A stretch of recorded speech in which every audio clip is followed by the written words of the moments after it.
Vamos a orar por la palabra de Dios. Padre, gracias por esta mañana, por el tiempo de la alabanza, Señor. Gracias por permitirnos levantar como incienso, como un olor, como un perfume, nuestro canto hacia ti, que estás aquí, Señor, en medio nuestro. No porque esto sea un edificio santo, sino porque nosotros somos tu pueblo. Gracias, Padre, y Señor, enséñanos tu palabra. Dirígenos en el nombre de Jesús. Amén. Cuando uno es cristiano, los que crecimos en hogares cristianos católicos, por ejemplo, aprendimos que la meta es el cielo. Nos decían, tienes que llegar al cielo, porque si te mueres y no vas al cielo, vas al infierno, que es una verdad. Pero no es la meta en la vida. Nuestra meta en la vida no es ir al cielo. No vivimos pensando, ¿verdad? Yo voy a hacer los méritos para ir al cielo. Vivíamos en ese error, pensando que nuestra meta como cristianos era ir al cielo. Y que la Biblia estaba escrita para mí, para el ser humano, centralizada en mi necesidad, ¿no? Y se enseñó eso. Y muchas iglesias todavía enseñan que la centralidad de la Biblia es el ser humano. Y eso es un error. Esto se daba porque siempre se enseñó que el propósito de Dios era salvar al hombre de la caída. Siempre se enseñó así, es decir, se miró el propósito de Dios a partir de la caída de Adán. Y ese es un error, pensar que desde cuando Adán pecó, y como el hombre estaba perdido, entonces la salvación del hombre se vuelve el centro, se vuelve el propósito eterno de Dios. Y eso es un fallo. Y en ese punto debemos hacer la corrección para desde nuestra más íntima raíz de pensamiento, desde nuestra más profunda valoración humana del alma, de las cosas de Dios, pensemos lo correcto, pensemos bien. La verdad os hará libres. La verdad os hará libres. Amén. Por eso es importante desde los fundamentos, desde las bases, tener la verdad, plantar la verdad y corregir ese error. Desde luego que Dios quiere que todos lo salvemos. Así dice la Biblia, es evidentemente. Pero no debemos confundir el deseo de Dios con el cumplimiento de su plan y de su propósito. El propósito de Dios, queridos, no empieza desde cuando Adán cae. Dios no dice, ay, cayó Adán, y ahora ¿qué hacemos? Pensemos en algo que lo va a cambiar. Y ahora, no, Dios no improvisa. Dios está en su trono, siempre estuvo en su trono y estará por la eternidad en su trono. Por lo tanto, no es una solución la salvación que Dios la inventa y la crea a partir de la caída de Adán. Vamos a leer Efesios capítulo 1, versículo 4. Efesios 1, 4.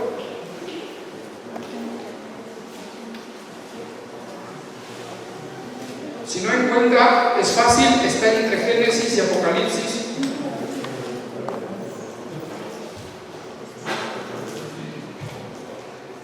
Efesios 1:4.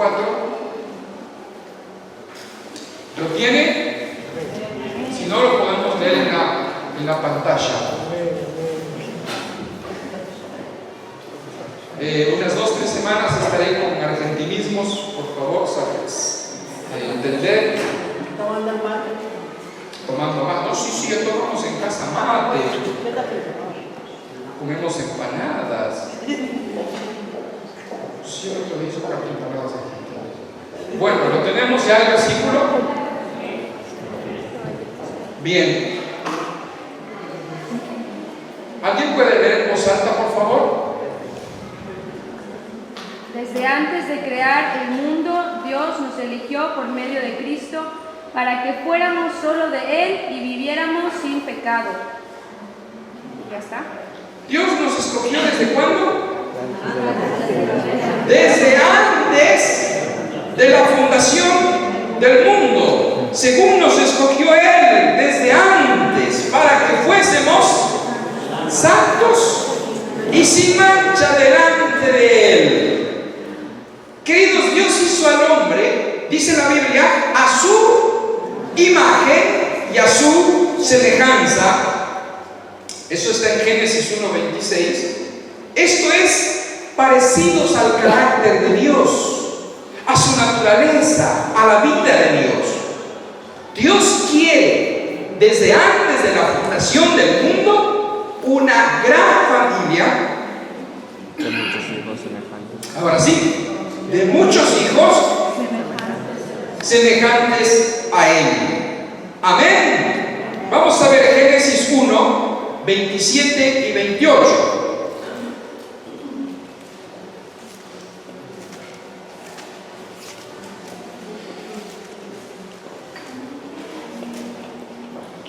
Son textos bíblicos que deberíamos memorizarlos, ¿no? Tenerlos en nuestra mente. Génesis 1, 26, 27, 28.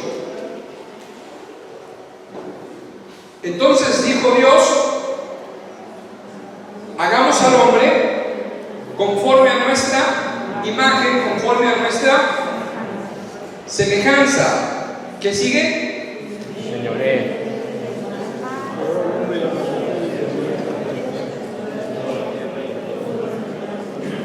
Ahora, la interferencia, es decir, este proyecto, este plan que va desde antes de que el planeta Tierra fuera creado, hubo una interferencia, hubo un corte, hubo un desvío que ocasionó la rebeldía de Adán, la desobediencia de Adán. Lo hizo al ser humano inútil e incapaz de entender este propósito de Dios y de vivirlo. El desvío, la rebeldía, la desobediencia descalificó, desvirtuó la voluntad de Dios para el entendimiento del ser humano. No solamente que Adán fue expulsado del Edén, no solamente que fue echado del Edén, sino que la consecuencia más terrible, esa es una interpretación mía, no está en la Biblia, pero es una interpretación. En teología se llama una exégesis, no una interpretación de la Biblia. La consecuencia más terrible de la rebeldía es la falta de entendimiento del corazón de Dios. La rebeldía para mí produce una falta de comprensión, de entendimiento, de entender el corazón de Dios. Y en este caso Adán, cuando fue expulsado del Edén, desechado de la presencia de Dios por causa de su desobediencia, una de las terribles consecuencias, quizá para mí la más grande, es que Adán o su generación, su descendencia, la humanidad, dejamos de entender, dejamos de conocer, dejamos de valorar en nuestro interior el propósito de Dios. Y evidentemente, al no entenderlo, lo que no se entiende no se puede vivir. Tú no puedes vivir algo que no entiendes, que no conoces. Nosotros hablamos español, no podemos en nuestras casas hablar chino, porque ¿qué idioma nos enseñaron desde pequeños? Castellano. Entonces hablamos castellano, pero no entendemos otra cosa. El que habla portugués, portugués. El que aprende 2 idiomas o 3, habla 2 idiomas o 3, pero el idioma que conoce, ese habla. ¿Cómo nos sentimos cuando vamos a otro lugar o cuando estamos con personas que no hablan nuestro idioma? Tratamos de hablar en señas, nos sentimos mal porque no conocemos, no comprendemos ese idioma. O cuando viajamos a culturas diferentes y no conocemos esa cultura, no es posible sentirnos cómodos porque no podemos vivir lo que esa cultura vive. Si a nosotros nos ponen en una tribu del África donde comen monos o comen culebras, serpientes, ¿cómo nos sentiríamos? Nos sentiríamos incómodos, nos sentiríamos mal. O por ejemplo, que te digan que tienes que andar sin ropa, ¿verdad? Como así hay, ¿no? Así existe en África, en Brasil, en Ecuador, en la Amazonía, en distintos países existen costumbres y culturas que para nosotros nos parecen muy raras, muy excéntricas. exóticas, nos incomodan, no podríamos vivir culturas que otras partes viven. En Ecuador, en las partes de la selva, hay una tribu que mastica la yuca o mandioca también se llama, ¿no? Y la escupen en un bol, y eso lo fermentan, y eso lo dan y se llama una chicha. Y a la gente que llega a visitar esa tribu, le dan para que pruebe. ¿Cuántos han probado esa? ¿Hay alguien que ha probado? Sí. Jesús, para lavarse el robo. Entonces, los que llegamos a ese lugar y de pronto nos sirven en el bol, ahí en el cuenco, nos sirven esa bebida, que es una bebida de bienvenida. Miren, para ellos es una bebida de honra, ¿no? De dar bienvenida, para que una vez que tomes tú esa bebida, estás apto para comer todos los demás alimentos, pollo, pescado, gallina, lo que ellos tengan de su zona, puedes comer. Pero si no has comido este bol de yuca, de mandioca molida por los dientes, entonces no te dan nada de comer. Queridos, para nosotros es incomprensible esas cosas, pero es su cultura, es su manera de vivir. El hombre, cuando salió de la presencia de Dios, dejó de entender la cultura de Dios, dejó de comprender la manera de vivir de Dios, y eso es muy fuerte, eso es muy terrible, es el mayor dolor que puede tener el ser humano. Lo desvirtuó a Dios, desvirtuó la voluntad de Dios. El hombre no llegaría a entender. Es como si hubiera recibido un shock en el corazón, en el cerebro, porque el daño afectó desde el interior del ser humano. Es algo subjetivo, de adentro, del interior. El pecado te daña de adentro. El pecado no solo te daña de afuera. Ver pornografía, mentir, robar, gritar, faltar al respeto de otra persona, criticar, chismear, murmurar, pensar mal de los demás, te afecta desde adentro, va a lo invisible. Mire qué astucia de Satanás, qué astuto es el diablo. Piensa que no te va a pasar nada. Es como los niños cuando el papá le dice no toques esto, y el niño se acerca despacito, despavisto, ¿verdad? Como que no se dan cuenta los adultos, ¿no? Que para nosotros nos causa un poco de gracia eso, de chiste, de risa, y se acerca, y de pronto está la vela encendida y el papá le dice no toques, y el papá se da la vuelta, pero el niño llega, ¿verdad? Y se acerca despacito, y va poniendo el dedo, el papá lo ve, el papá está ahí, sabe lo que está haciendo. El niño cree que le está engañando al papá hasta que mete el dedo en la vela. ¿Y qué hace? Pero ese daño, ese sentir el fuego en el dedo, ya vino desde adentro cuando empezó el pecado. Queridos, el pecado solo es una consecuencia de una decisión interna del corazón. Y aquí me parece que es lo más duro de la rebeldía del hombre, de la desobediencia, cuando viene desde adentro y dejamos de entender. Choquea el cerebro, por no decir el corazón, porque el daño viene desde adentro. Por eso los inconversos no entienden las cosas de Dios. Por eso una persona no nacida de nuevo no entiende la Biblia, no entiende las alabanzas, no entiende diezmos, no entiende, ahí está el pastor gordote con toda la plata que la iglesia da. La gente no entiende, no comprende las cosas del reino, no comprende las cosas de Dios, la espiritualidad, no oran por los alimentos. En el mundo, ¿quién oró por los alimentos? Nadie, porque piensa que todo es de su propio esfuerzo, de su propia valía, de su propia cosecha. No le da gracias a Dios nunca en nada, no es agradecido, es orgulloso, es mentiroso. Si robamos, robamos, si podemos pecar, pecamos, no sentimos dolor en el interior. Por eso el mundo no entiende las cosas de Dios, porque no comprende, está ciego de adentro. No entiende las oraciones, no entiende las alabanzas, no entienden qué es la fidelidad. Por eso hay tanto adulterio, No entienden qué es el perdonar. Por eso hay tanto odio, tanto rencor, porque no entienden. No entienden qué es el amar. ¿Por qué te casas? Pregúntale a una pareja en el mundo. Bueno, para que mi pareja me haga feliz. Gran respuesta,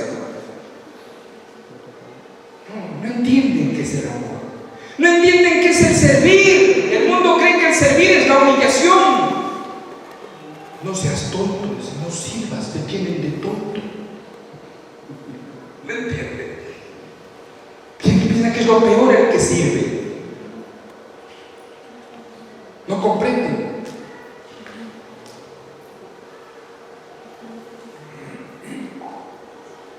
Así estábamos sin entender en nuestro corazón lo que Dios quiere, su palabra, su plan, su proyecto, su voluntad, su propósito, etc. El no entender estas cosas produce un síntoma de desadaptación. El no comprender la verdad de Dios me desubica. Imagínense, querido hermano y amigo, y yo los que me están mirando y los que me conocen, quiero que se hagan una imagen nada más. Imagínense a mí, Javier, en un partido de la Champions League en la cancha. Así con este cuerpazo. De delantero izquierdo. Imagínense, ¿vale? Con el uniforme del Barça. Sí, no se aposta. No se aposta. Imagínense este figurín con el uniforme del Barça en un partido de Champions League. ¿Ya? ¿Me ven en la cancha? Cambio. ¿Sí? Cambio. Estoy en la cancha. 90.000 personas en el estadio. Partido de Champions League. Yo con el uniforme del Barça no lo recuerdo así, ¿verdad? Claro, la gente del estadio entero explotando y preguntando ¿qué hace ese gordo ahí? A mí me pusieron el uniforme y me pusieron. No entrené, escúchame, no entrené. Nadie me dijo lo que yo tenía que hacer, simplemente que yo debía jugar de delantero izquierdo, así era, ¿no? Delantero izquierdo, y me colocaron ahí. El partido empieza, el árbitro suena el silbato, arranca el partido. ¿Y qué va a pasar cuando a mí me toque, alguien me tire el balón? Se ríe de mí. Primera, 2, 3 jugadas, alguien, claro, como ellos son técnicos, ¿no? Los jugadores, lanzan el balón y me toca a mí la pelota. Y yo, claro, me parar la pelota si puedo. ¿Qué ocurriría? Que no pasaría ni 2 segundos que yo diría, pero ¿cómo está? Que me quitarían el balón enseguida. Y cuando de pronto yo que me doy cuenta, empiezo a correr detrás del balón para quitarle al equipo contrario. ¿Qué va? Como bólido, ¿verdad? Como Fórmula 1 se fue el otro. Y empiezo a correr. Pero yo casi ni tocaría en el partido el balón. Les hago una pregunta. ¿El estadio cómo se dirigiría hacia mí?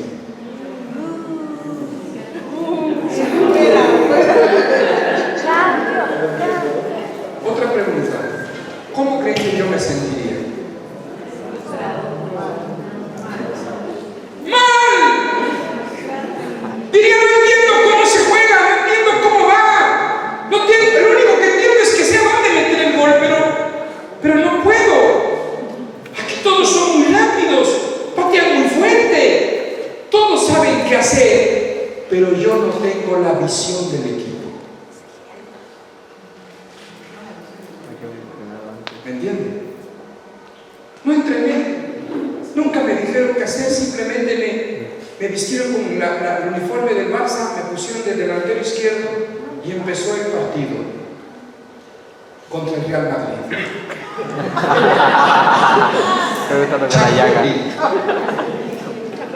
¿cómo me sentiría yo? Yo me sentiría totalmente fuera de lugar. Yo me sentiría desubicado. No sabría cómo actuar, cómo responder, qué hacer, porque no conozco la visión, porque no me entrené, porque no me preparé. Amén. Yo estaría perdido. Y así es mucha gente que nos encuentra aún en las sillas de una reunión del culto. Perdidos, desubicados. Porque no comprenden, porque no entienden, porque no saben. Yo sé dónde meter el balón, pero no estoy preparado para eso, porque no entiendo las jugadas. Usted ve un partido de fútbol de jugadores profesionales, tienen estrategia, tienen tácticas, tienen técnicas, saben dónde van, saben dónde ubicarse, saben dónde pararse, se preparan, se entrenan. El otro día, hace años, yo me quedé impresionado y desde ahí, bueno, una de las cosas por las que no me gusta el fútbol, 1 de enero, 7 de la mañana, el equipo del Barça estaba entrenando. 1 de enero, 7 de la mañana. Ellos no tienen descanso. Ellos no tienen una vida normal. Un jugador de fútbol profesional es el gladiador del siglo XXI. No es una persona, casi es un robot. Ellos no descansan. Entrenamiento, viaje, partido. Son 7, 8 años, 10 años de vida, donde claro, se hacen hipermillonarios, pero no tienen vacaciones, no tienen familia, no tienen una vida normal, solo están para entretener al mundo, y el mundo les aplaude y les grita. Pobrecitos, da pena, pero bueno, esto es aparte. Pero hay una estrategia, hay una visión, hay un movimiento de equipo, y yo ahí estoy perdido, no me siento bien. Me dan el balón, pero al segundo me lo quitan y yo no puedo hacer nada porque no entrené. No alcanzo a correr. Me siento desubicado. Queridos, muchos van a una reunión, van a un culto, pero se sienten desubicados. No comprenden, no entienden la visión del reino de Dios.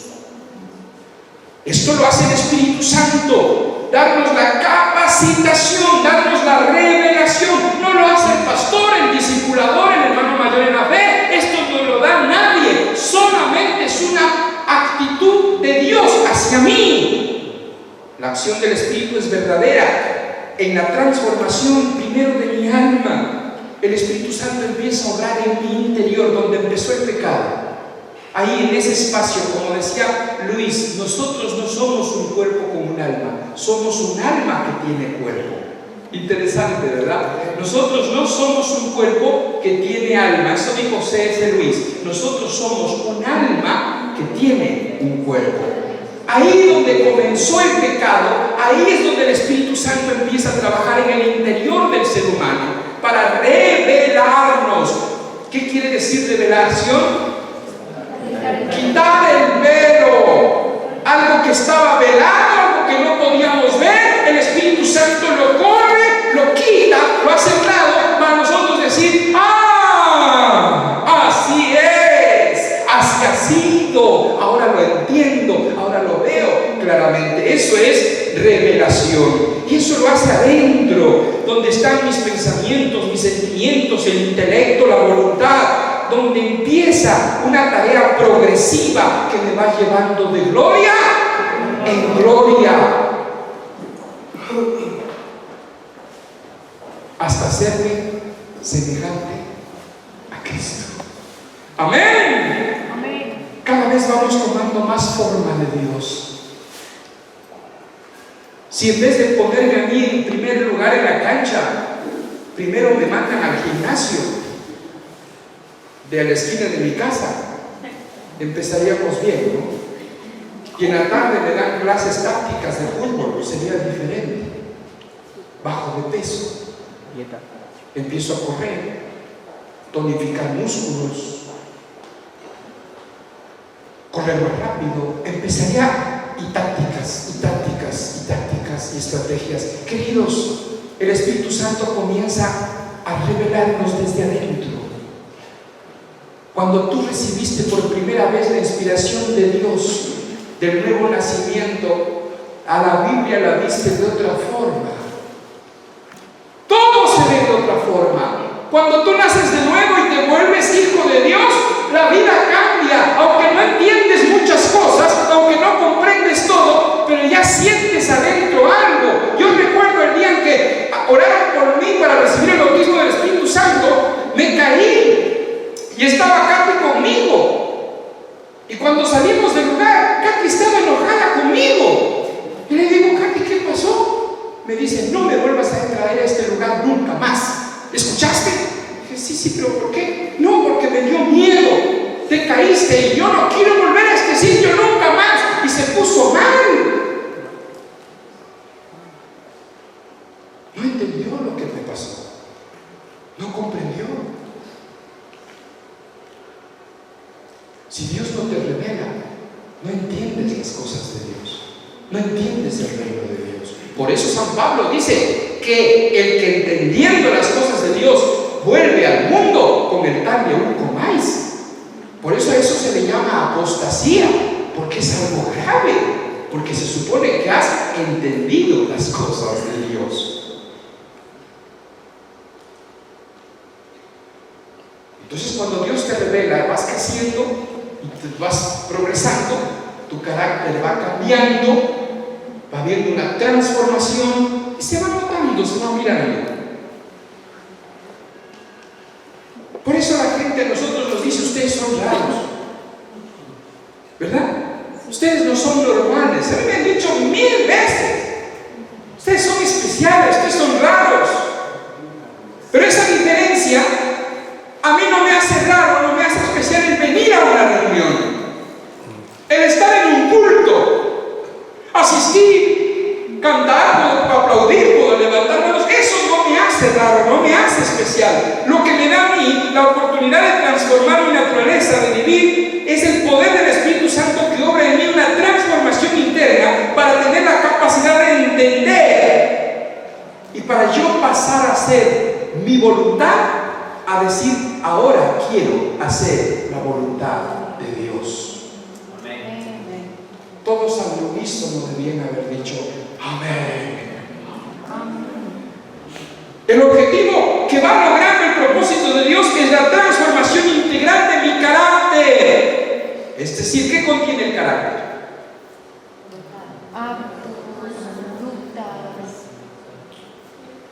Hábitos, conducta, pensamiento, emociones. Eso contiene el carácter. Dios, cuando te ha puesto la semilla de su reino en tu interior, el carácter va transformando, porque esa semilla va rompiendo estructuras por dentro, aquí dentro. Mi manera de pensar la va rompiendo. Antes me gustaba ver pornografía, pero ahora cuando veo pornografía me siento mal.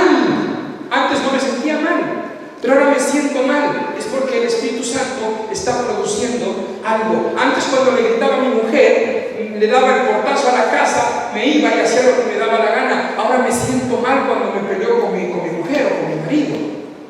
No me siento bien.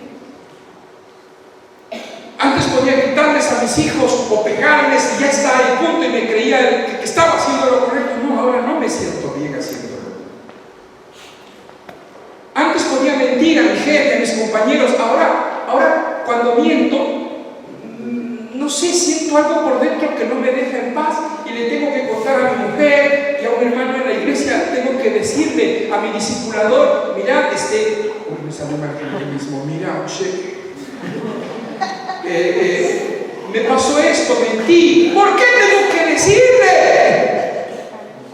Yo antes nunca decía a nadie nada de mi vida. A nadie le contaba. Es más, a mis amigos les contaba y me jactaba de mis malas acciones. Mira, tengo tantas mujeres. Mira lo que me robé del trabajo, y el tonto de mi jefe ni cuenta se dio. Me jactaba de lo que hacía. Pero ahora, cuando hago algo que mi adentro me dice no está bien, me siento mal. ¿Qué es eso? Está rompiendo estructuras para que mi carácter, tu carácter, se vaya transformando, se vaya quebrando, se vaya rompiendo. Ese es el objetivo que va logrando el propósito de Dios, una transformación integral de mi carácter, de mi conducta. Porque empezamos a contener la genética de Dios y no la mía. Porque mi genética es una genética caída, derrotada, pecadora, infiel, débil. Sino que ahora tenemos la de Dios. Ahora tenemos una genética divina, un ADN diferente. El ADN que me heredó Adán me daba enteramente igual hacer cosas malas. Era moralista, sí, porque puede haber gente moral. Yo conocí, tengo amigos ateos que nunca probaron licor. Yo conocí, tengo amigos ateos que fueron fieles a sus esposas. Ateos. Porque está la moral. Pero la moral no sirve frente al reino de Dios. No alcanza para nada. Está la moral, pueden ser moralistas, está bien.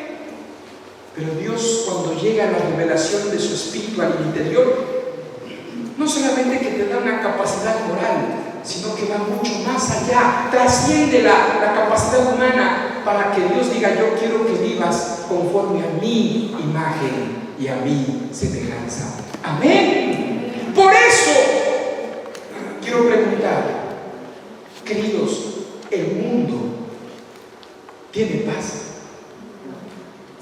Pero yo sí. ¿El mundo tiene misericordia? No, pero yo sí. ¿El mundo ama?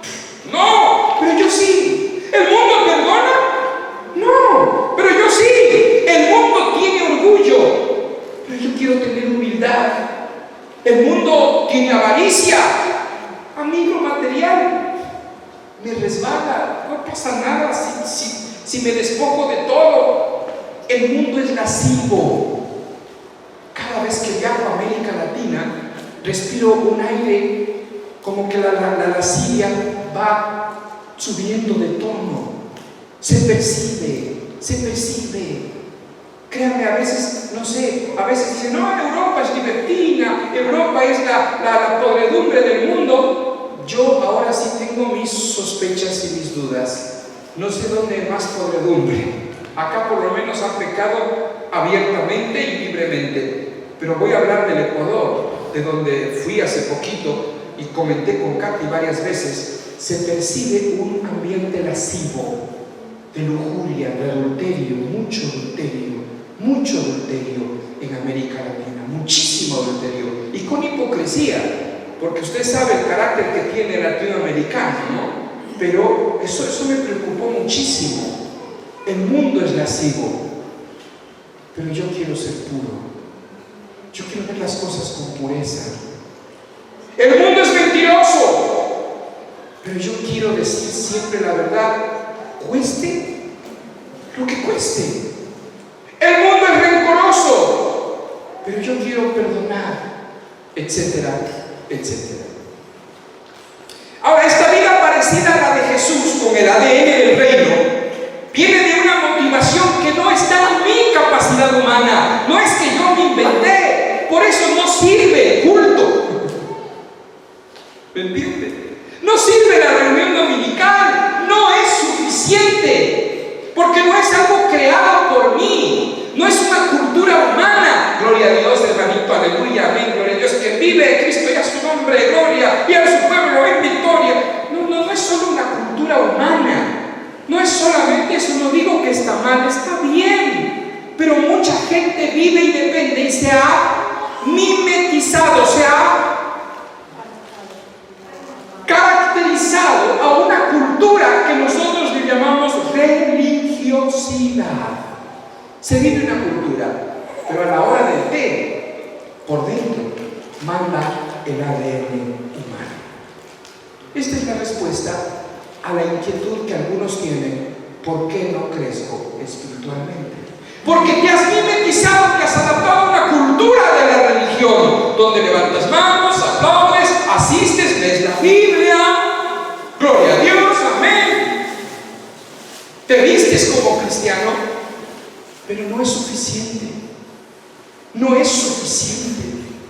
Hasta puedes incluso evangelizar, hablar a otros, pero falta algo totalmente necesario y lo más importante, que viene de adentro, la genética de Dios, la raíz. Esta vida parecida a Jesús no es una motivación humana en mis fuerzas, en mi carne, en mi humanidad. No existe la posibilidad de que en mí mismo pueda motivarme a vivir el reino de Dios. Por eso muchos están un tiempo y luego no están. Porque la fuerza humana tiene un límite. Amén. Dígale al que está a su lado, la fuerza humana tiene un límite. La fuerza humana tiene un límite. La revelación del reino de Dios no puede vivir el propósito de Dios en mi caracterización humana. Por eso hay divisiones en las iglesias. La iglesia jamás se divide.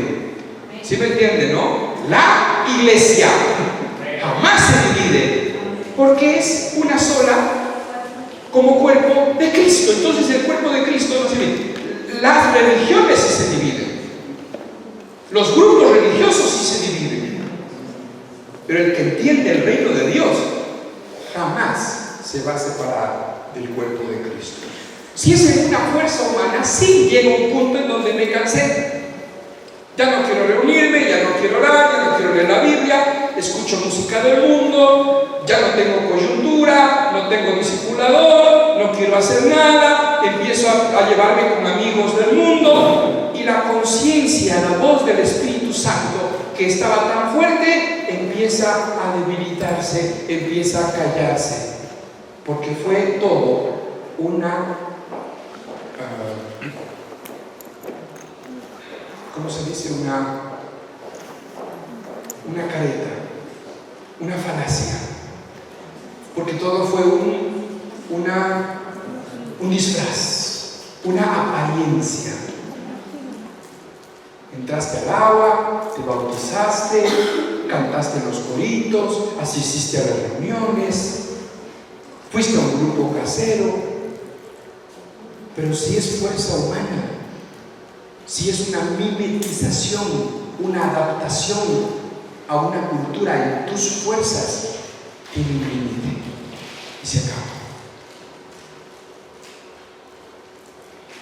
He aquí la respuesta a muchas inquietudes, a muchas inquietudes. No se puede vivir el reino de Dios. Tiene que venir de afuera. Tiene que ser el poder del Espíritu Santo quien ponga en mi interior una fuente de motivación. Por eso dice San Pablo, no es por obras para que nadie se gloríe. No se puede uno salvar por obras, no se puede vivir por las obras, sino por medio de ¿qué? De la fe. De la fe. Aquí el combustible esencial es la fe. Creo, hago. Por eso vamos a la palabra de Dios para tener fe, porque la fe viene por el oír y el oír por la palabra. Leo, creo, hago. Leo, creo, hago. Leo, creo, hago. Si tienes fe, tienes la fuente inagotable de la motivación del rey.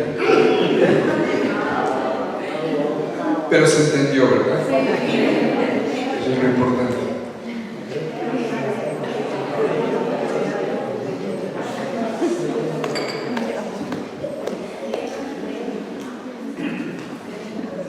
Queridos, Dios pone en nosotros el querer como el hacer. La fe viene por el oír. Si tú oyes la palabra, si tú te conectas a la palabra, es una ¿cómo se llama? La correa de distribución. La correa de distribución, ¿qué función tiene en el motor? Alejandro, ¿estás despierto?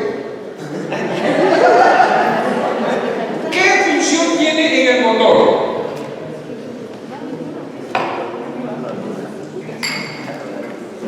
La correa de distribución es una banda funciona el motor,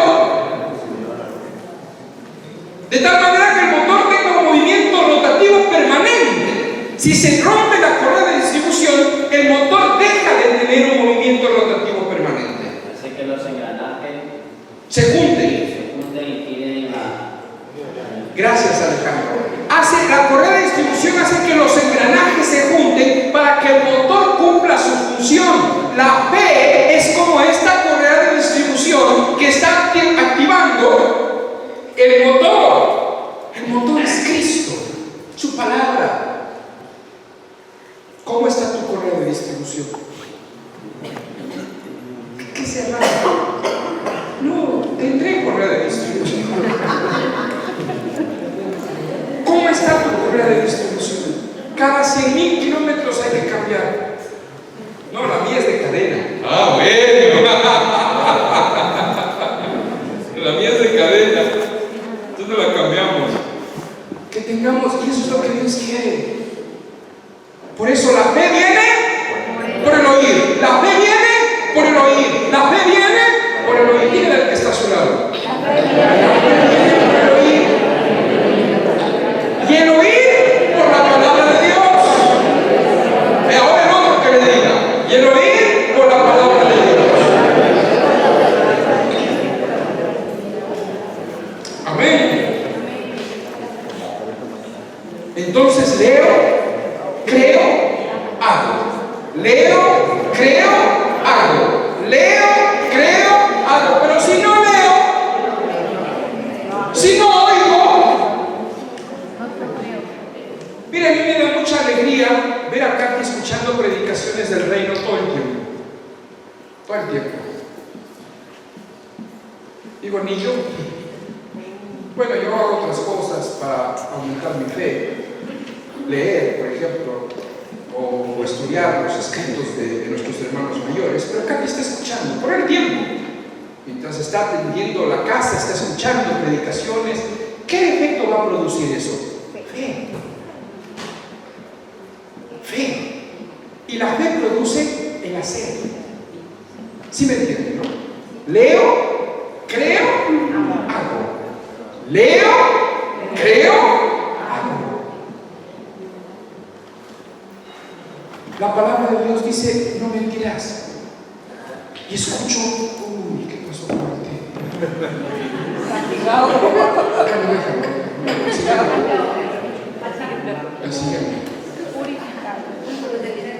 Leo, creo y hago. Leo, creo y hago. No leo, lo que tengo de creer se va menguando, va desapareciendo. Y lo que podía hacer, ya no lo hago.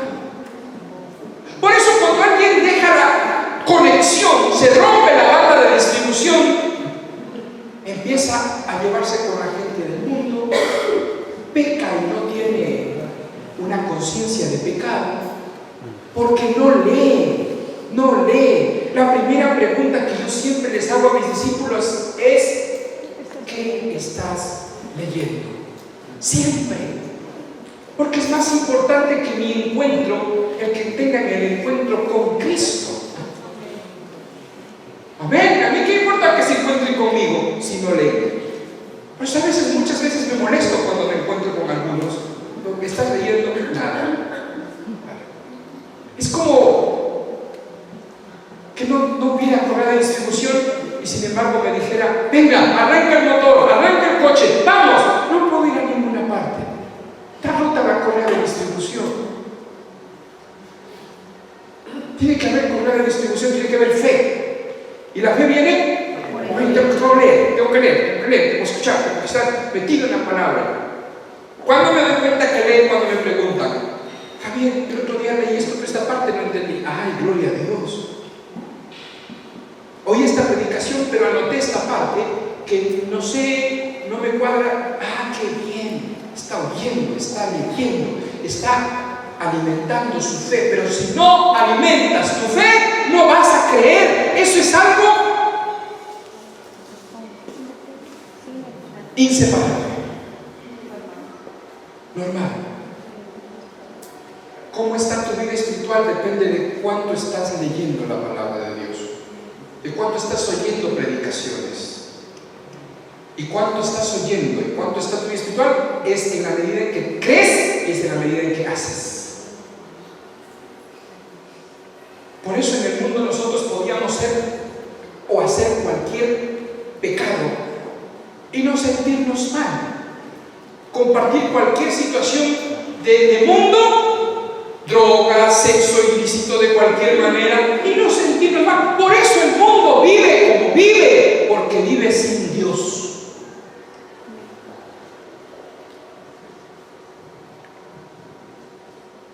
Pero el Hijo de Dios, la iglesia no, la iglesia lee, la iglesia cree y la iglesia hace.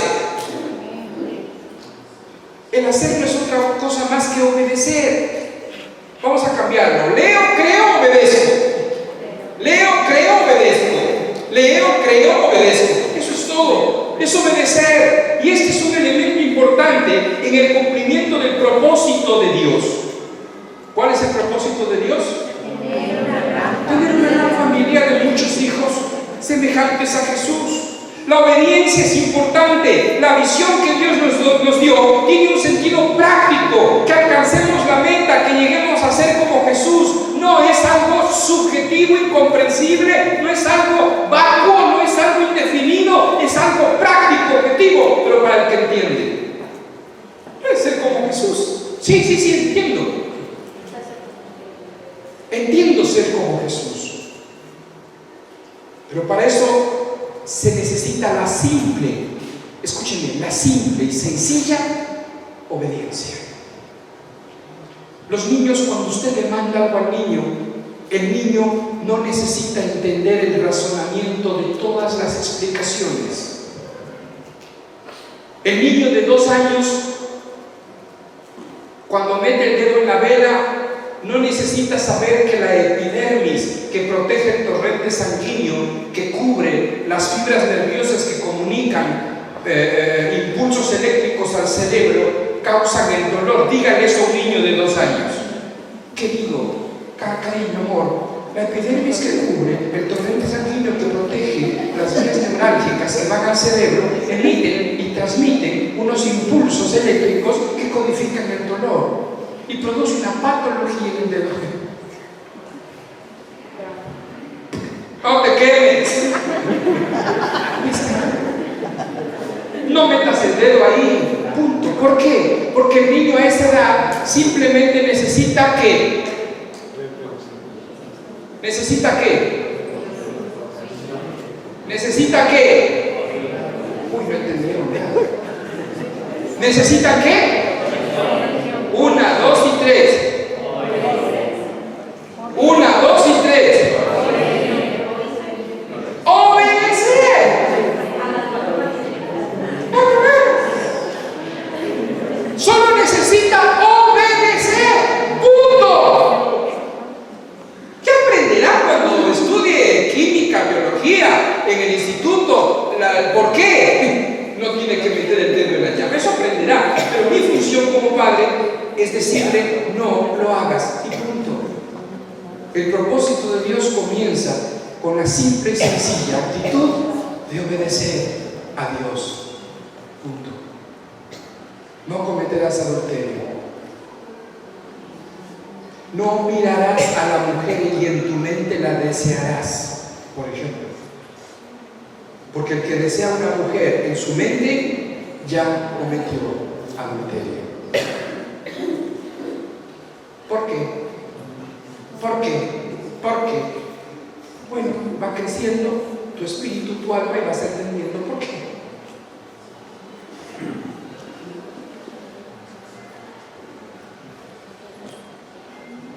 Obedecer.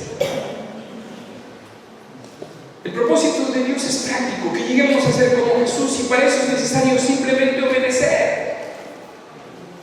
Mire, obediencia, amor, perdón y visión. Obediencia, amor, perdón y visión no son sentimientos. No necesitan sentimientos. Obediencia, amor, perdón y la visión no necesitan sentimientos. Simplemente necesitan una decisión. Nada más.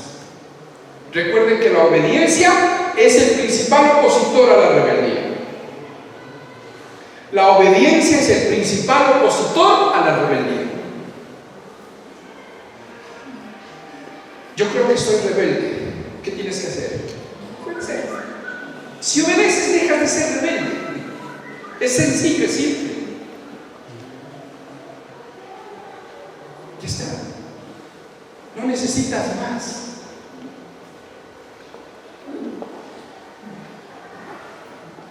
Entonces, ¿qué tenemos? El propósito de Dios: ser como Cristo, ser como Jesús. Qué lindo avanzar, caminar hacia esa meta por la obra del Espíritu Santo en un corazón que le cree y le obedece.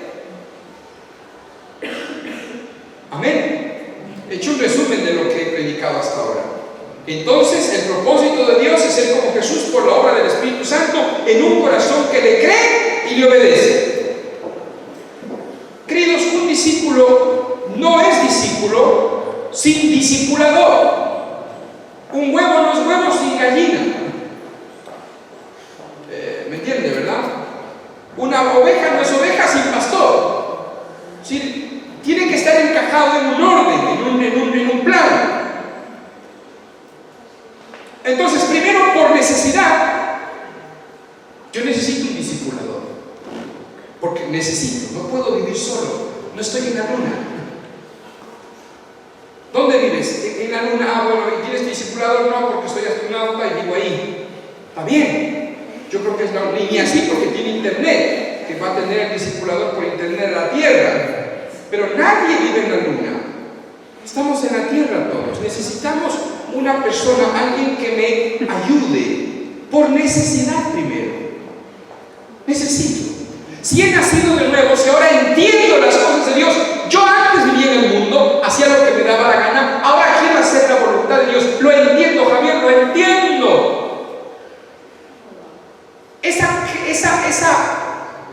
Esa comprensión me obliga en mi interior a buscar ayuda para crecer en esa vía, porque es el camino para ir por esa carretera, por esa ruta. No puedo ir solo, no estoy en la luna, no estoy en Marte, no estoy en Júpiter, estoy en la Tierra. Necesito, hay una necesidad. Un bebé que nace necesita de un papá y de una mamá.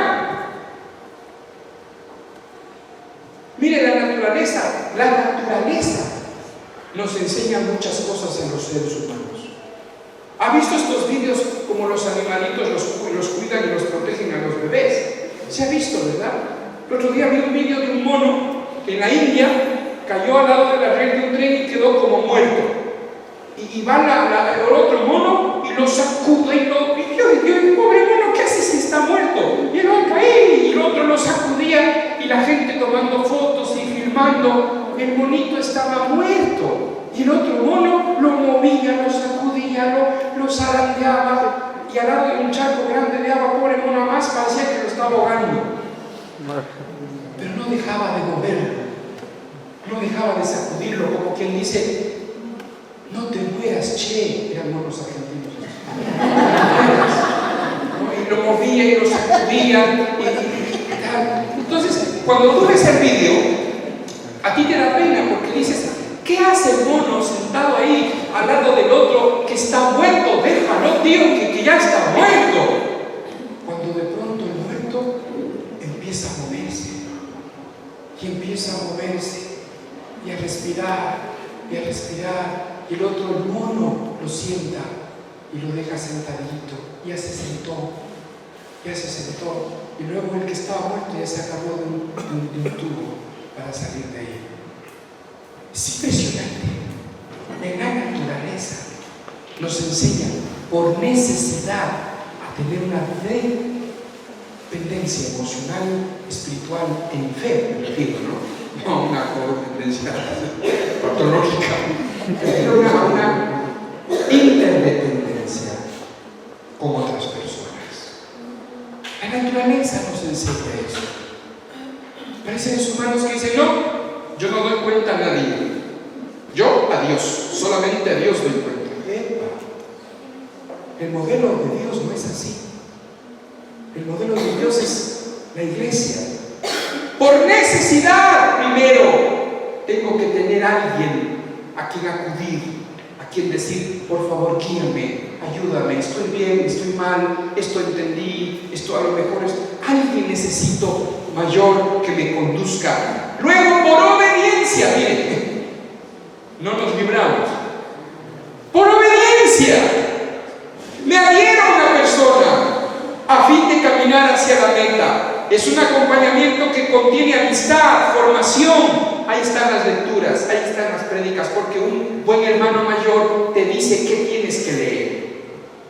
Un buen hermano mayor te dice qué tienes que oír, te provee el material, te da el escrito, te dice, toma, sácale copias y devuélveme. Pero está autorizado, saca copias, no importa esto. Pero lee, escucha, dame un resumen. ¿Qué leíste la última vez? Un buen hermano mayor te ayuda, te da lecturas, te da predicaciones, te encamina, te da material. Repito, este acompañamiento debe contener amistad. Es decir, los encuentros que tenemos tienen que contener amistad. Hola, ¿cómo estás? ¿Qué tal vas? Ven, siéntate. ¿Cómo vas? ¿Cómo van tus estudios, tu trabajo? Papá, hablamos un ratito. No hablamos 2 horas y nos despedimos. Ay, al final lo haremos para despedirnos y nunca leímos la Biblia, nunca hablamos del reino. ¡No! Eso no sirve de nada. Un ratito, cosas de la vida, preguntas generales, pero enseguida hay que ir a lo que hay que ir. Amistad. Formación. El encuentro debe contener un proceso, un programa. ¿Qué estás leyendo? Ya leí esto. Bueno, ¿qué me toca ahora? Esto. Y mañana esto. Interesante. Hay una programación de aprendizaje. Querido, si no tienes esto, estás frito.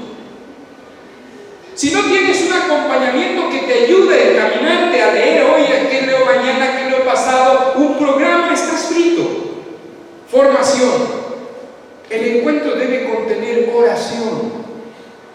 Orar por las necesidades, orar por el crecimiento espiritual. El encuentro debe contener dirección, consejo. Sin visión mi pueblo perece, y en la multitud de consejo hay sabiduría. Hay sabiduría. Me encontré con un hermano y me dice, Javier, ora por mí, por favor, porque mira, me metí en un negocio, invertí un dinero y me iba bien, entonces yo quise ampliar el negocio. Me estaba yendo fenómeno. Otro argentino. Me estaba yendo bien. Entonces dije, como quiero ampliar el negocio, me hice de un socio, un polaco. Digo, pero perdón la pregunta, ¿el socio era creyente? No. Y ahí cometí el error. Perdí todo, perdí el negocio, perdí la vivienda, perdí el coche y no puedo quitármelo al socio de encima.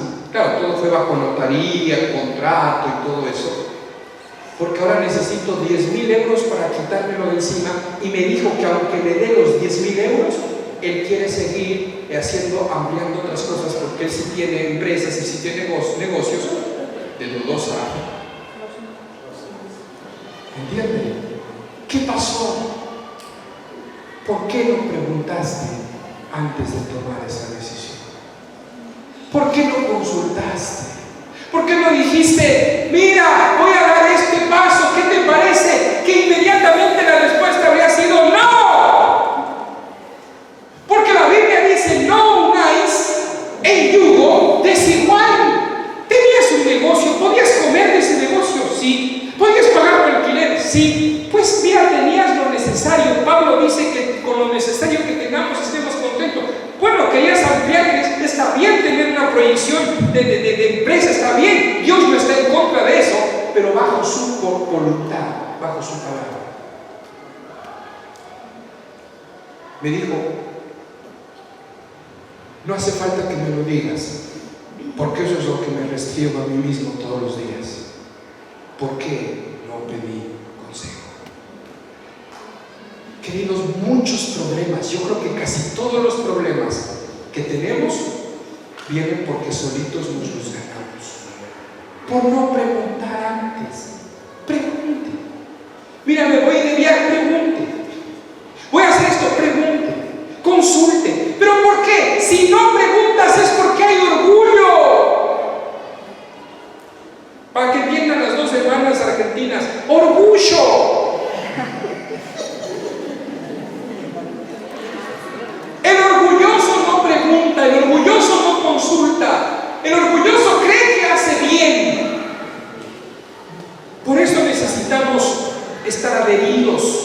Cualquier decisión que tomes en la vida necesita un consejo. Conforme vas creciendo, conforme vas avanzando, cada vez vas aprendiendo y los consejos van cambiando. Ya no son los mismos de cuando eras un bebé espiritual. Pero cuando eres el bebé necesitas el cuidado para que no metas el dedo en la llama. Amén. Todo esto me capacita para jugar en la Champions League. La idea es ir levantando a cada hermano y a cada hermana poco a poco, despacio. Esto es no es carrera de velocidad. La fe no es carrera de velocidad, es carrera de resistencia. Acá no vamos avanzando, Javier, es que ¿cuándo vamos a servir? ¿Cuándo vamos a construir nuestro propio edificio? ¿Cuándo? No es carrera de velocidad. La palabra de Dios dice que el crecimiento lo da Dios. Él da el crecimiento. Jesús nunca estuvo preocupado por los números y por la cantidad. Jamás le preocupó. 12. Punto. Él se fue al Padre con 12. Bueno, un puñado de gente más que lo seguía y tal, pero él se comprometió con 12. Ya está. Al final quedaron 11. Porque luego el que le reemplazó a Judas no lo puso Jesús, lo puso la iglesia con la dirección del Espíritu Santo. Pero Jesús hizo 12 y se fue con 11. O sea, a nuestra mente, ¿qué diríamos? Mira, decreció. Pero a la mente de Dios no le preocupan los números. No, es que vamos quedando pocos. Ahí están poquitos, mejor vamos acá a una reunión donde acá hay como 300, mira. Epa, se lo digo de corazón, me tiene sin cuidado el número de gente de la iglesia.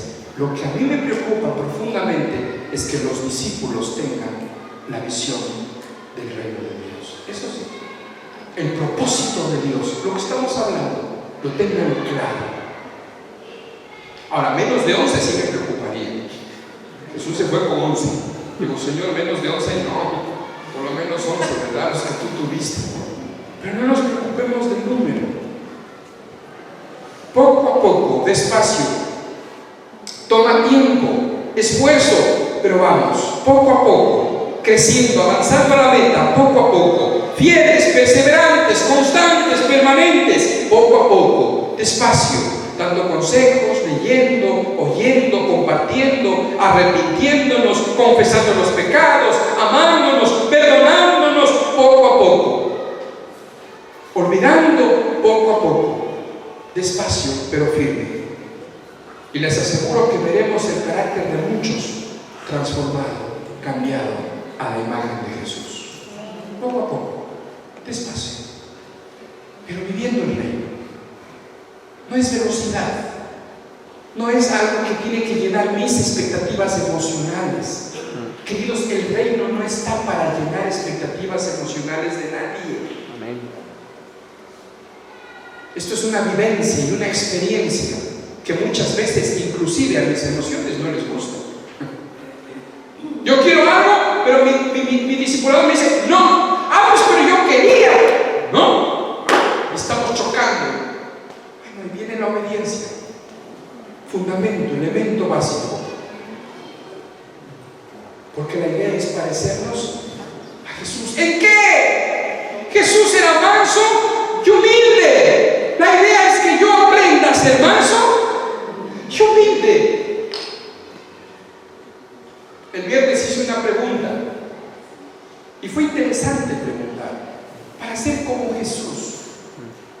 Pregunté, piense en qué área usted quiere crecer. Y todos pensaron, ¿no? ¿En qué área quiero crecer? Y luego dije, ahora sí, levante la mano los que pensaron en humildad. Ahí sí nos golpeó, ¿verdad? Y esto lo escuché de Víctor Rodríguez. Preguntó a la iglesia, piense en qué área le gustaría crecer. Para todos pensaron. Ahora sí, levante la mano, ¿cuántos pensaron en humildad?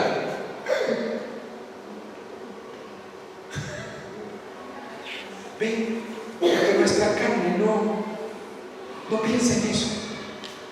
No piensa que tengo que ser humilde. No, para mí, todo para mí. No, si me reconocen a mí, si me aplauden. ¿Cuántos pensaron en humildad? Entonces, fue interesante. Los mansos y humildes llegan a ser como Jesús, santos. ¿Se puede ser santo o no se puede ser santo? No, Javier, en esta época, ¿qué va a poder ser santo? No, imposible ser santo. ¡Mentira! Sí se puede vivir en santidad. En el siglo XXI se puede vivir como Dios quiere que se viva.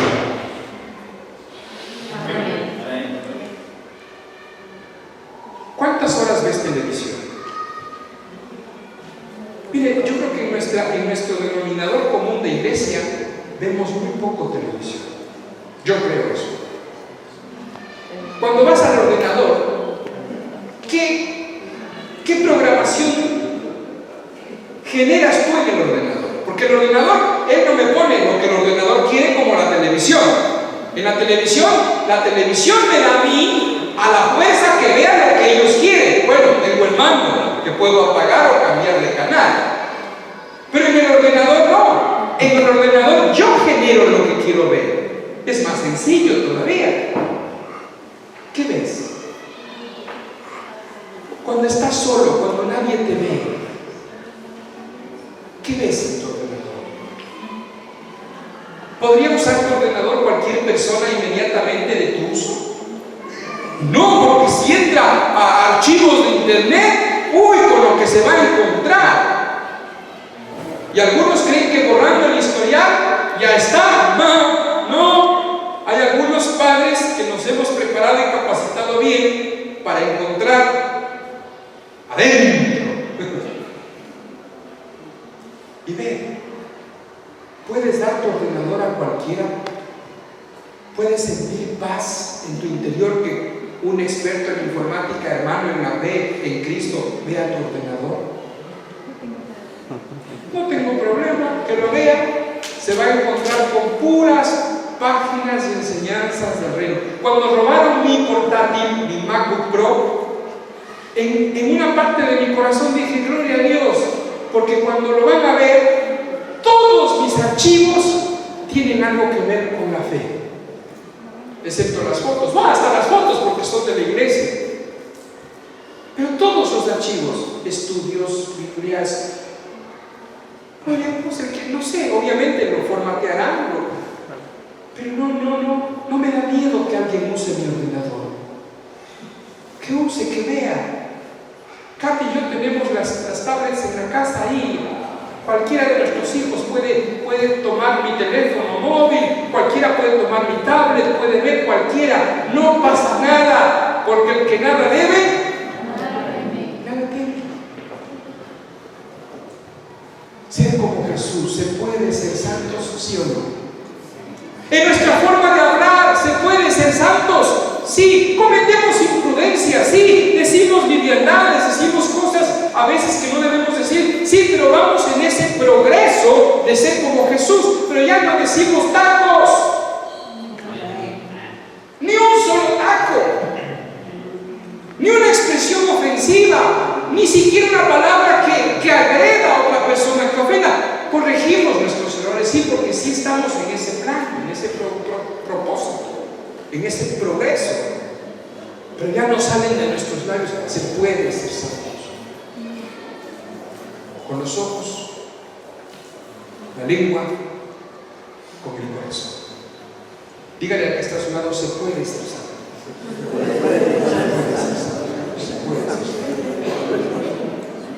Servir como Jesús sirvió. A veces pensamos que el servir es solamente lavar los platos, fregar el suelo. ¡Ay, qué servidor! ¿Cómo friega el suelo? ¿Cómo lava? No. Querido, servicio implica una actitud de entrega a los demás en los dones, capacidades y cualidades que yo puedo hacer. Eso es servicio. No restringirme, no guardarme, no ser egoísta. Servicio es una actitud de generosidad. Puedes conducir y llevar a alguien, estás sirviendo. No, este hermano nunca sirve porque nunca lo he visto pegar el suelo, nunca. No, hay formas. Dios tiene áreas. Hay unos que están para una cosa, otros que están para otra cosa, pero la idea es tener en el corazón una actitud de generosidad para que en el área que yo pueda servir, pueda servir. Si tengo que bregar el suelo, como cuando empezamos en el local, ¿se acuerdan? Como estábamos aquí de rodillas, está bien, no pasa nada, pero es algo que en una actitud general lo hacemos todos, pero luego diariamente cada uno tiene que servir en su área. Miren, las madres, ¿en qué sirven? Todo lo que es la casa, lavar los platos, friegan, cocinan, sirve. El padre, ¿cómo sirve? Trabaja, genera recursos, lleva el pan a la casa. Si puede hacer algo más, lo hace, pero su principal función es generar recursos y proveer a la casa. Los hijos, ¿cómo sirven? No estorbando a la mamá en la limpieza, durmiendo en la habitación, sin roncar. Es una manera de servir. Porque claro, pobre madre, pobre hijo está durmiendo y si ronca, pues la despierta, la molesta a la madre que está limpiando. No ronque. No, tiene que estudiar, tiene que hacer sus tareas, tiene que ordenar su habitación. Amén. Una manera de servir. Mamá, de mi habitación, no te preocupes, que mi habitación está limpia, está arreglada, tranquila. Si hay algo más que yo pueda hacer, está bien, pero tiene que servir.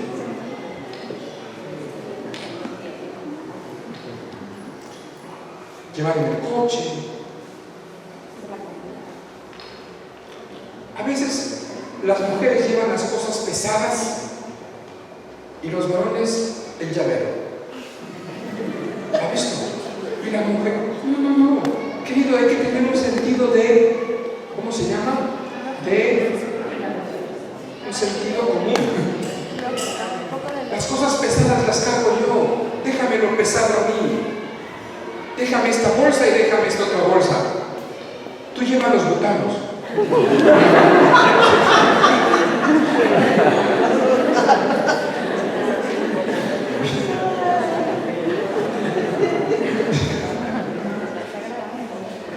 ¿Se puede llegar a servir? Sí. Recuerden, la actitud de servicio es generosidad en lo que yo pueda hacer, en lo que yo pueda dar. No es en lo que los demás piensan o quieren que yo haga. No es así. Estructuremos las cosas, pongamos las cosas en orden. Hay gente que tiene habilidad y capacidad. ¿Sí? A ver, yo quiero que Javier sirva de fontanero. Mire, por querer intentar yo puedo hacer eso, pero le rompo la casa. Nos bañamos todos. Yo creo que Javier me sirve y repare mi coche. Mire, intentar puedo hacerlo, o meter debajo del coche. Pero luego que arranque, ya no puedo garantizar que arranque. Aquí tenemos, no, Alejandro, él sabe, no, contra Richard sí sabe de todo, esas cosas sabe. Entonces, quien tenga la capacidad y la función para hacer. ¿Pero en qué le puede ayudar Javier? En la Biblia. Porque él estudió la palabra de Dios, mira. Entonces, llamémosle a Javier para que él me ayude a poder entender algunas cosas, un consejo, ¿me entienden? Mire qué interesante. El Señor les puso a los apóstoles a orar y a estudiar la palabra. Ustedes encárguense de orar y de estudiar la palabra. Ustedes sirvan a las mesas, atiendan a las viudas, ustedes atiendan a los huérfanos, ustedes atiendan esto. Y Dios delegó, de acuerdo a la capacidad y a la función, y a los discípulos de Jesús los puso a estudiar la palabra y a orar. Interesante. Orar es una forma de servir. Miren deber, en este caso, por ejemplo, es orar. Mi deber es enseñar la palabra. A cualquier hora, de cualquier manera, de cualquier forma y donde sea. ¿Qué talento, qué gracia, qué don tienes? Sirve. Sirve con eso. Muchos tienen el don de servicio, porque el servicio es un don. Desarrollalo. Entrégate. Así vamos a ser como Jesús. Amén. Entonces la comunidad es un grupo de discípulos en formación al carácter de Jesús. La comunidad no es un grupo de actividad religiosa. No es un grupo de actividad religiosa. No es un club social. No es un club social. No es una asociación homogénea. ¿Sí? Acá somos latinos. Entonces mire, yo me congrego ahí porque hay solo latinos y la pasamos bien porque todos somos latinoamericanos. No es eso. Nuestro sueño acá es ver españoles alabando y adorando a Cristo. Amén. Porque no somos un grupo de latinoamericanos que coincide. Ven, coincide, está bien. Pero que, y es más, aquí hay de Colombia, de Ecuador. Usted sabe que cada país tiene su cultura, tiene sus diferencias. Pero el anhelo más grande de nuestro corazón es ver españoles. Y es más, el anhelo del corazón es ver a Europa rendida a los pies de Cristo. Para eso hemos venido. Amén. Llevar el reino. No es una asociación homogénea. No es un club social. No es una actividad religiosa. Por eso debemos hacer énfasis, queridos, en los grupos de hogar, en el relacionamiento, en los discipulados. Necesitamos incorporarnos al propósito de Dios, vivir el propósito de Dios. Y el propósito de Dios es que lleguemos a ser una gran familia de muchos hijos parecidos a Jesús. Amén. Este año vamos a trabajar el propósito de Dios. La visita de Alfredo ha despertado en mi corazón una necesidad, una profunda necesidad. Todos hemos visto la puerta, por fe. A estas alturas del partido ya sería el colmo que hay alguien que diga, los que nos visitan por primera vez, sí, pero alguien diga, no sé qué es la puerta. No, hemos visto la puerta. El reino de Dios, la condición del hombre ante Dios, Jesucristo es el Señor, el arrepentimiento, los dos reinos, el bautismo en el Espíritu Santo. Toda la iglesia ha visto la puerta. Por lo tanto, hay una responsabilidad de avanzar, de crecer, de ir más allá. Los cultos dominicales no es la expresión más fuerte de nuestra iglesia. Los cultos dominicales no tienen que ser la expresión más fuerte de nuestra comunidad.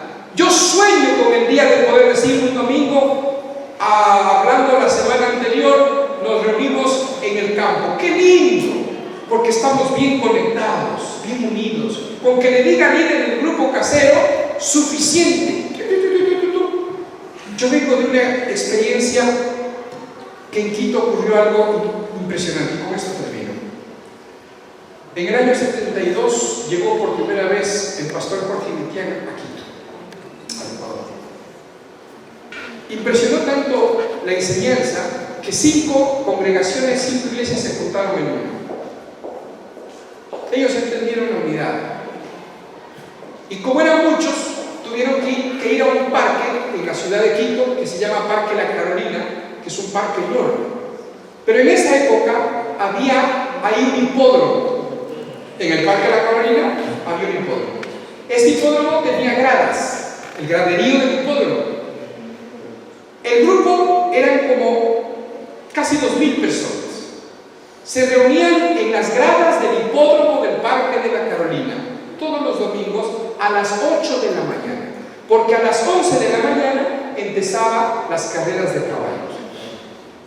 Entonces el municipio, el ayuntamiento, les dio permiso para usar el graderío a las 8 de la mañana. Así que las casi 2,000 personas llegaban el domingo a las 8 de la mañana. Llegaron a ser un grupo grupo tan unido y tener una organización tan férrea que entre semana los líderes de grupos familiares, de parte de los pastores que dirigían el grupo, recibían alguna disposición. Por ejemplo, decían: el domingo que viene vamos a reunirnos en X lugar del campo. Me contaba una persona que estuvo ahí en ese grupo, que me dice un día, me dice: por si acaso mandamos a una persona al hipódromo por algún despistado, y en una ocasión solo uno llegó al hipódromo. Solo uno, que no había escuchado la noticia, no había... un despistado, uno. Casi 2.000 personas fueron a otro sitio. Impresionante, impresionante. Queridos, esa es la iglesia. Esa es la iglesia. Dios quiere la unidad. Una unidad férrea, una unidad de familia. Si yo me muevo un día, a veces no comemos en casa, X momento, simplemente un WhatsApp: Belén, hoy no comemos en casa, comemos en casa de Alejandro y Fabi, por fe. Entonces, ¿qué hace Belén? Me manda el visto, veo que ya leyó, perfecto. A las 3 de la tarde ya no va a mi casa. Ya va a casa de Fabi. Sí, ¿qué ha pasado? Ha habido una unidad. Ha habido una comunicación aceptada. Queridos, el sueño de Dios es que seamos uno, que seamos una familia. Tú tienes un grupo casero, tú te reúnes los viernes. Escucha, oye, cree y obedece. Vamos a ponernos de pie.